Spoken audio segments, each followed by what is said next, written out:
So yeah, man, if you had anything else on the Roe v. Wade, or if you didn't have anything else.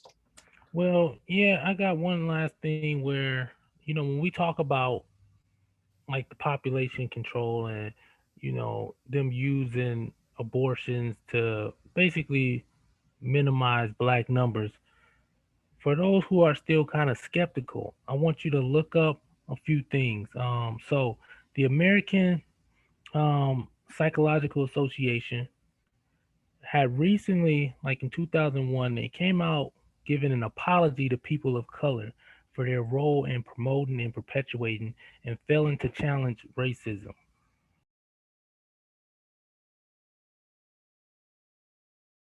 So, my bad. Um, so when I'll bring that up because I want to put out on the table that there have been entities across America.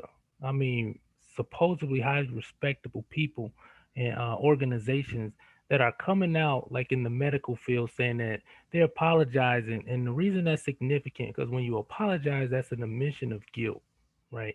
So when we say things like the abortions were targeting the black communities, that's not just necessarily opinion. Like we've had enough data and statistics to show that that was initially the reasoning, a huge part of the reasoning why they implemented those things. So the overturning of it because it's backfiring.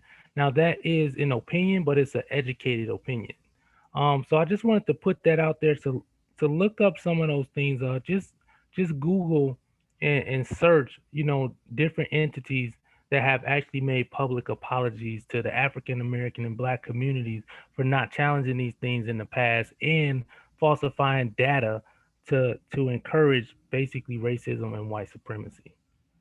Right, man. And you know that any public admission by a large institution or governmental body is not going to be a full scale admission because they will do everything but to stop short of actual culpability or admission. So you have to Right. understand, and that's a good observation. And thanks for including that. But when they come out and say, we apologize for not challenging racism, it's sort of a passive admission. It's a passive admission of guilt in some sense, but it's not an active positive one.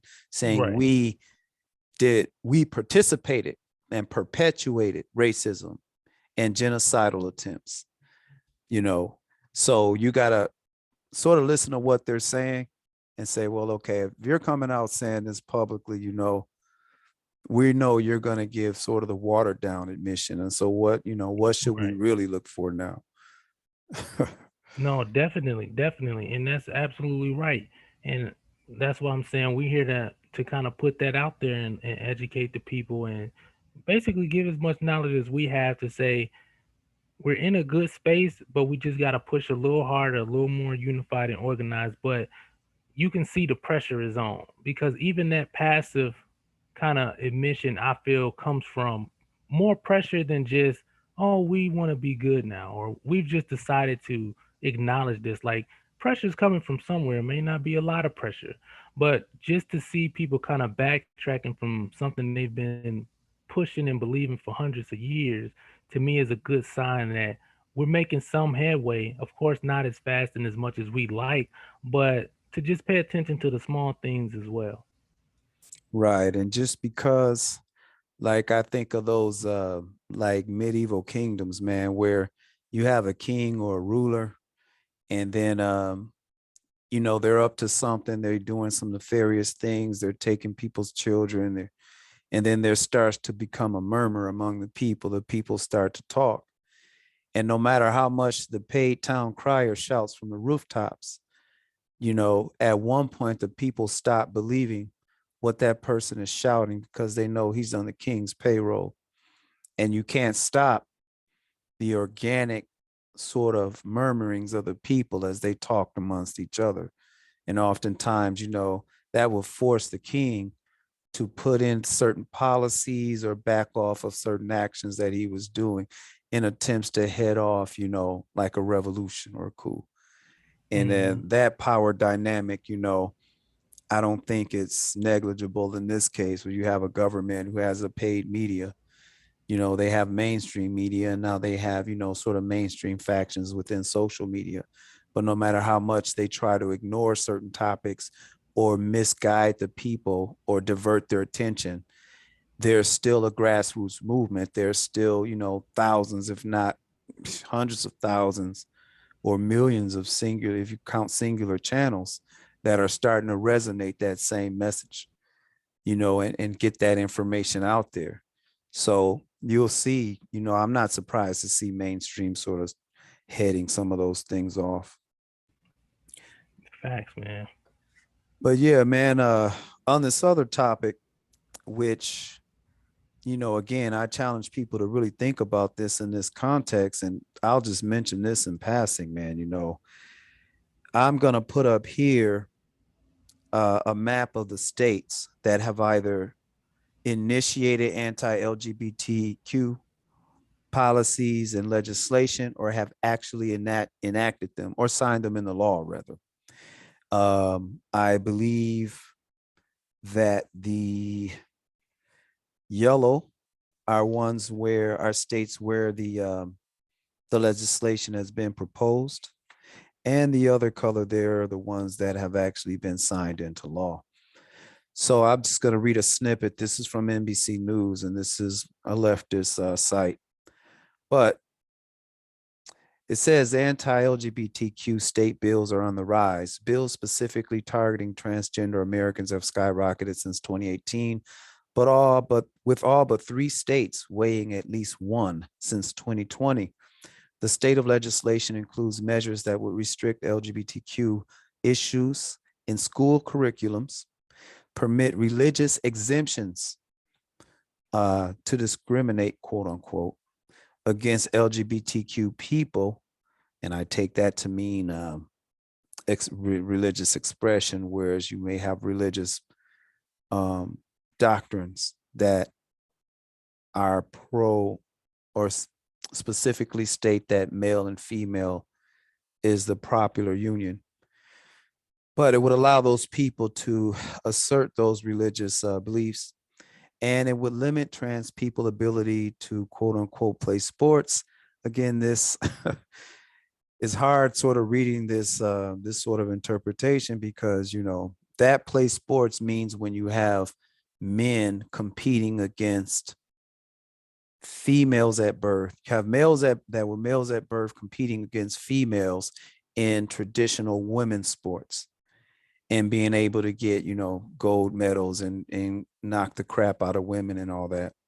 And then use bathrooms that correspond with their gender identity and receive gender affirming healthcare.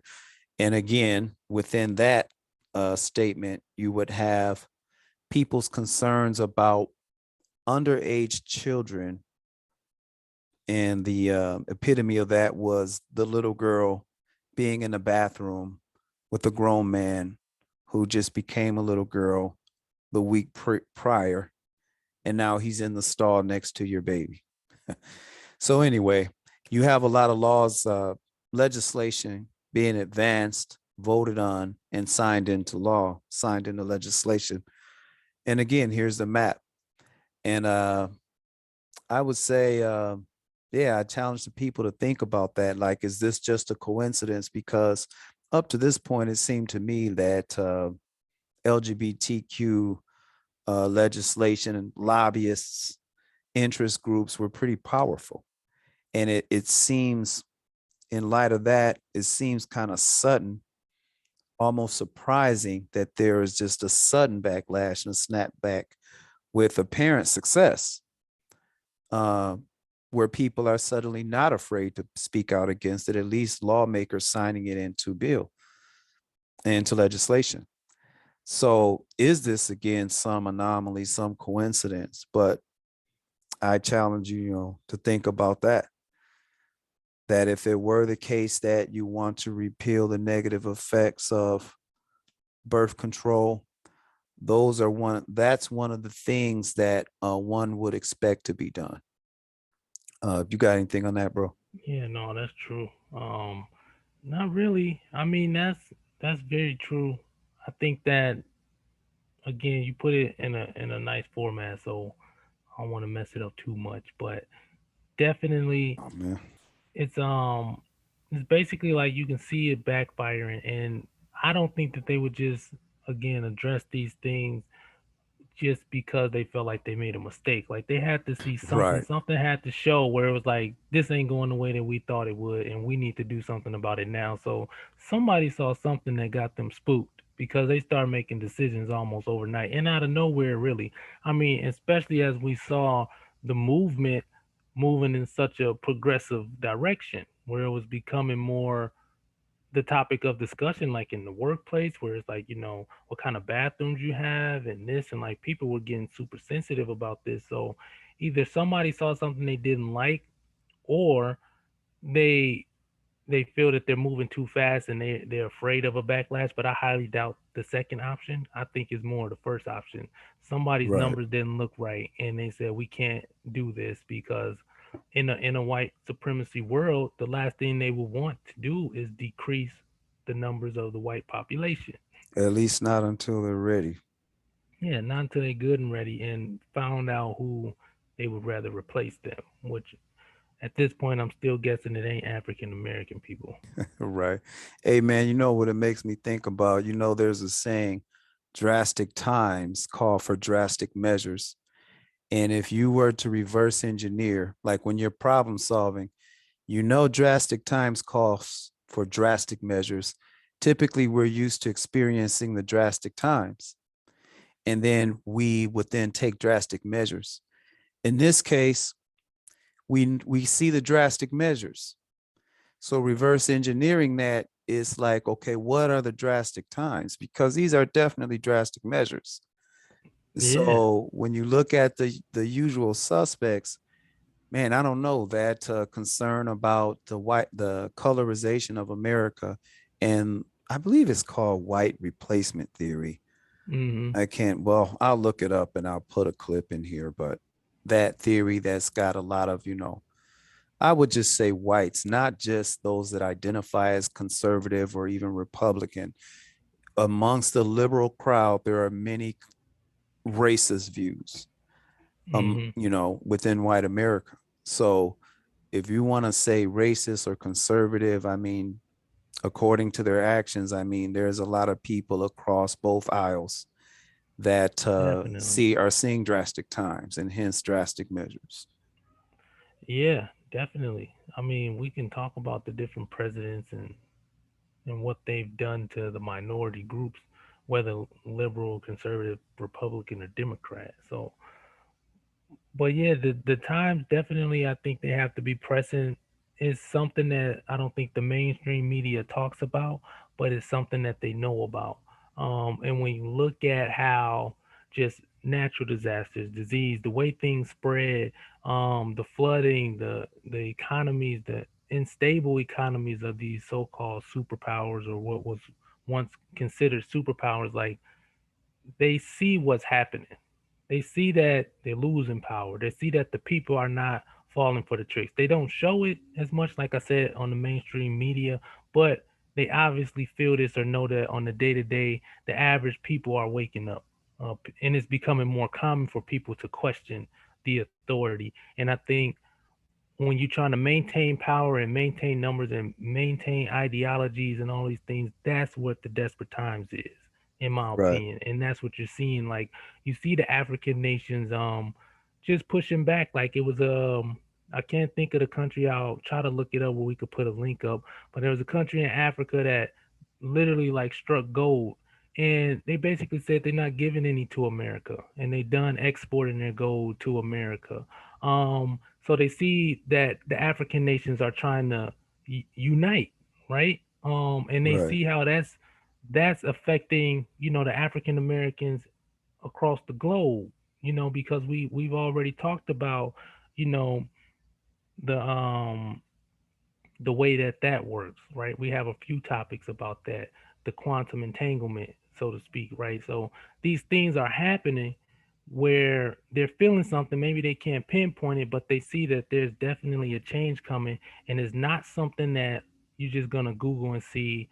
African Americans are linking up with Africans in the motherland. You're not gonna see that story, but you can feel it. you can feel the presence. You can feel the unity of the minorities, or the, in particular, the black people. They're really waking up, and they are rising in their mindsets. And I think that's very scary for certain people.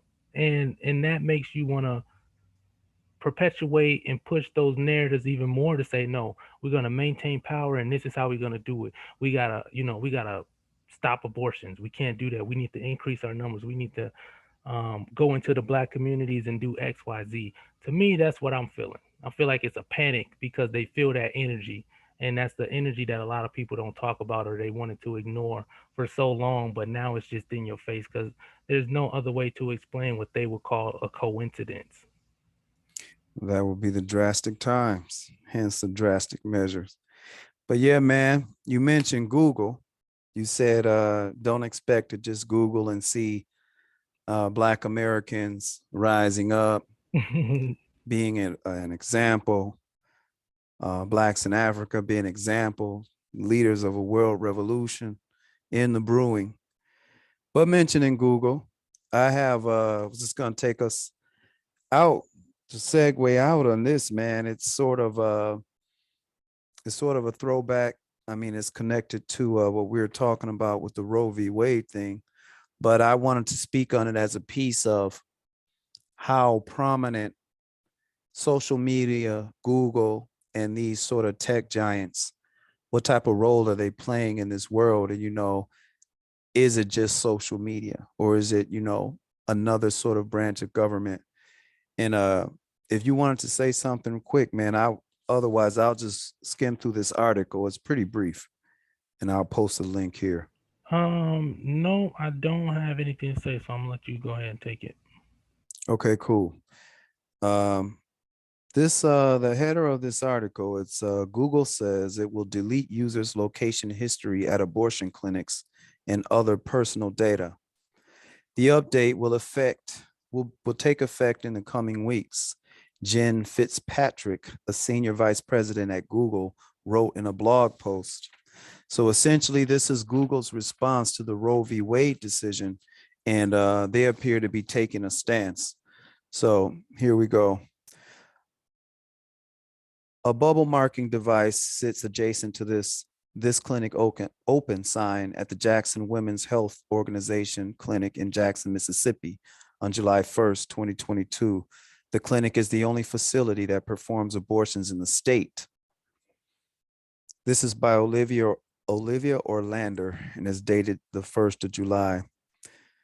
Google will delete location data after people visit abortion clinics, domestic violence shelters, and other sensitive locations, the tech giant announced in a blog post Friday. The update, quote, will take effect in the coming weeks, end quote. Jen Fitzpatrick, a senior vice president at Google, wrote in a blog post. Additionally, the company will soon add a feature for users to delete multiple menstruation logs at once on Google Fit and Fitbit apps, Fitzpatrick wrote. Google announced the change 1 week after the Supreme Court overturned Roe v. Wade, allowing states to ban abortion. More than a dozen states are set to ban the procedure, and these bans may include criminal penalties for abortion providers or patients. Following the court's decision, many social media users immediately called for people to delete period tracking apps or take other precautions for medical privacy on their phones. Though these actions may not be sufficient, according to reporting from the New York Times. Google will also delete data entries of users who visit counseling centers, fertility centers, addiction treatment facilities, weight loss clinics, and plastic surgery clinics, Fitzpatrick wrote. Tracking location history is off by default, and it can be deleted at any time, she added. Large tech companies have come under increased scrutiny for collecting user data in recent years and for their influence in politics. Prior to the court's decision officially being handed down, one digital surveillance expert told Politico he was concerned about surveillance of personal health decisions in a post-Roe world. We're going to see all of the tools that are being developed as a way to optimize our healthcare now being repurposed into some sort of handmaid's tale style tracking device, Albert Fox Can, executive director of the Surveillance Technology Oversight Project, said at the time.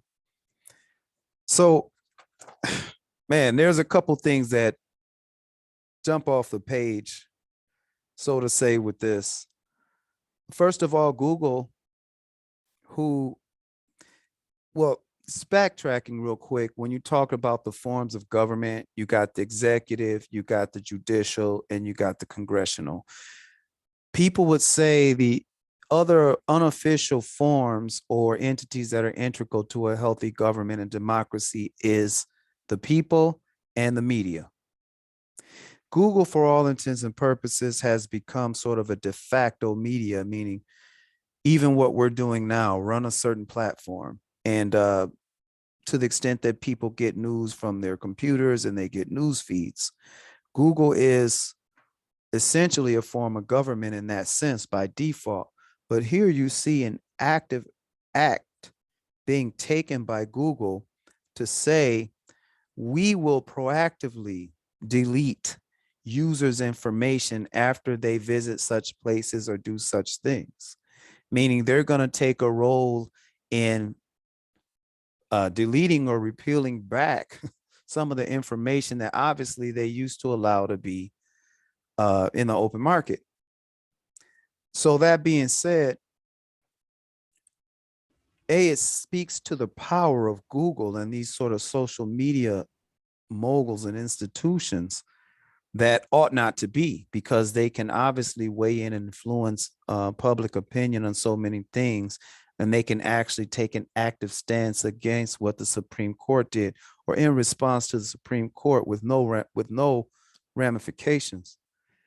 And B, um, why so much concern? Because I mean, before this, we know when people were talking about getting the jab or if they got the jab or not, and we were being told to load software that would be contact tracing, or these contact tracing measures that people were saying was a violation and a potential dangerous thing, a violation of rights and privacy and location use and travel restrictions, and how these tracking apps and that record data and potentially conversations and things was a dangerous thing.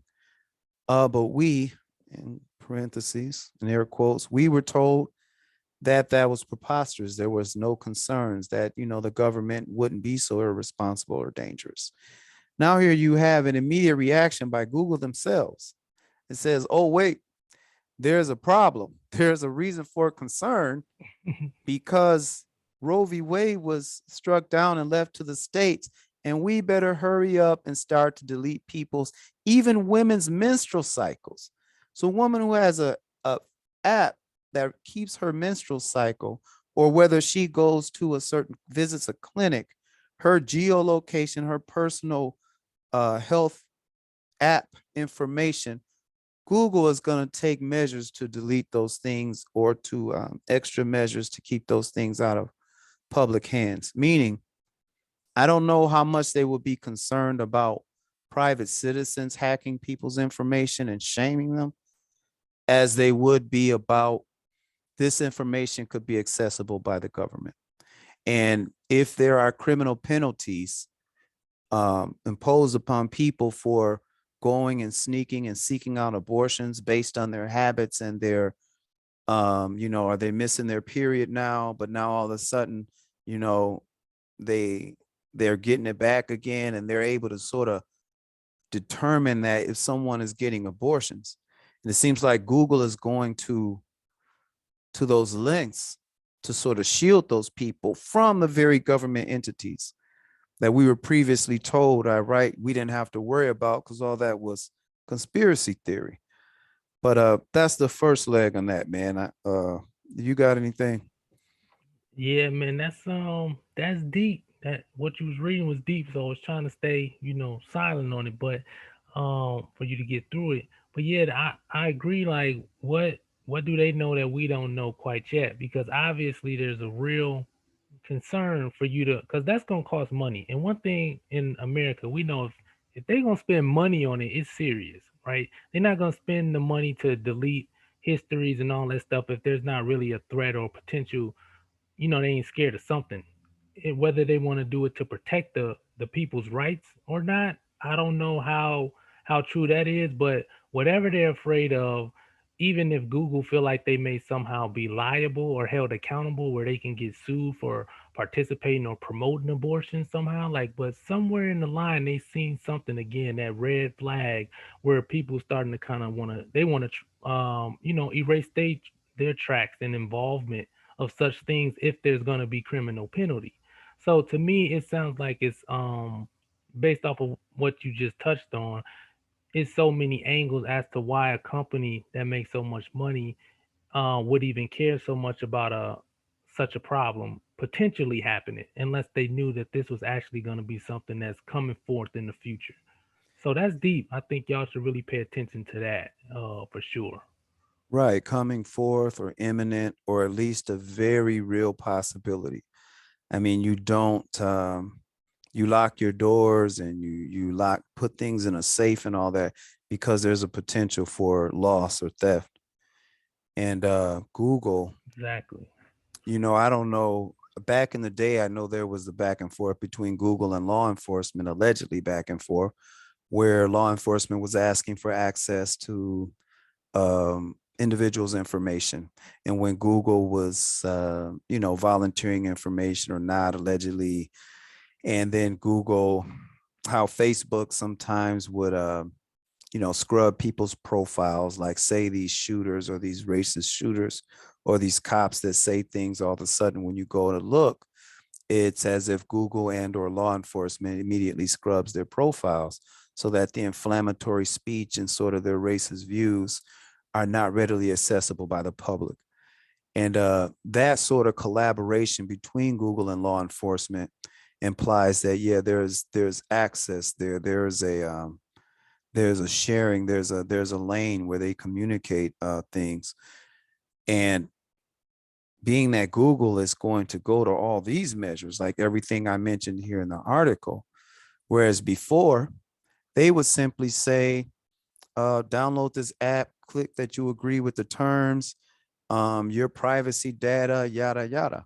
And we were always told there was no reason to be concerned about that because there was privacy data laws and measures in effect. And here all of a sudden, uh, this law passes, and then the Supreme Court makes this repeal decision, and then all of a sudden Google is up and, hey, let's hurry up and get people's information out of there. It's like, what? Right. That's I thought there was nothing to be concerned about. yeah, for real. Like I said, it's something to be concerned about because people don't just spend money for nothing. That's one thing I know for sure. Especially when you talk about these type of companies, they willing to put that kind of money up. Yeah, they trying to avoid something. Right. And I'll just close out with this. One of the just telling things about it is when you look at the power that these sort of that they're not elected officials, but they're CEOs of tech companies and say Google and these people. When you look at the ramifications of that, when they can decide what the algorithms are going to be set to, which politicians are going to be trending, what they're going to show, especially in times when these politicians are trying to get seats, they're trying to get votes, or just protect their popularity and their image, the sort of perceived power of the vote. When when Twitter can sort of cancel a sitting president, for better or for worse, but they have the power to do it. And when social media platforms can then show, say, a Trump or a Biden or a Harris at a 30% less rate than the other candidate, or decide to show them in certain lights and stuff, and this all being set on algorithm settings and just sort of discriminate determinations made by these CEOs, that's a lot of power, man. That's like, and in this day and age when you can sort of get around the hundreds of millions of dollars that politicians used to spend or have to have at least on hand to run for office, and you can sort of use social media, it's taken center stage in a lot of these cases. That's a very powerful thing. And the ramifications about how politicians are beholden to to these tech people, and how their influence in public spheres, in governmental spheres, man. It's quite frightening. Definitely, definitely. That's yeah, Or that's deep, man. I frightening think might be the wrong word. I'm sorry. It's telling. telling for sure, but to some, frightening as well. Right. So, but yeah, man, that's some good stuff. I was just thinking I'm gonna have to go back and read that article that you read again because um it was other things that I do just want to look up on my own. But that's significant that they would be concerned about erasing that data. That's crazy. Yeah. And we're in a day and age where they can just come out and say, this is what we're going to do. And that's what it is.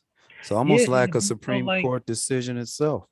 yeah, and it's like you would think that that would be problematic. Like if the police came to my door right now and I had evidence of some kind, if I publicly said I'm going to get rid of that evidence so that the police will not be able to, that almost seemed like that would be a crime in itself to even say. Right. Or at Like least without due process. right, you know, Even if you argue this information is private, so therefore we can delete it because it's within the context of a user agreement we have with the private citizen or the user. mm, That's not up to Google necessarily to say, just to come out and say, in the context of a Supreme Court decision. If the states say abortions will be illegal, you would think that Google, at least on a Supreme Court level or on a state by state level, would have to say, we move to strike users' informations from our platforms. mm-hmm, Uh, and then in that case, they'd have to determine which user information is determined to be within defined public spheres of the platform or private. Because right, if a person is on a Fitbit app that is a social one, and you're sharing with other people your location and you're putting comments in there, so I'm going to the clinic or whatever, do they have the right to scrub that? Because now they're scrubbing evidence from what's essentially a public venue. mm-hmm, yeah, that's deep, man. Yeah. I'm surprised, but by the way, I did want to say so. I mentioned something earlier, but the country was Uganda about the gold and everything. I just wanted to put that out there because I did mention something about it. So if you want to look that up for the listeners, you can type in Uganda. Said they found 31 million metric tons of gold. Okay. Go Yeah, Uganda. I know, right? And they It's said one they of ain't sharing none of it. well, it's one of the things to keep your eyes on, because we know the powers that be prefer to rule by, you know, you get the oppressed person to buy into and be part of their own rulership.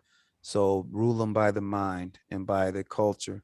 Mm, And when people start to wake up, the desperate times and the desperate measures then necessitate more direct violence and oppression. So look to see that, and be on the lookout for more drastic measures. thanks. Well, all right, folks. Hey, man, I'll let you take it out, bro. Well, again, like I said, we touched on a few things. The police shooting and everything. I'm gonna say with that, um, I'm not too into taking things lightly.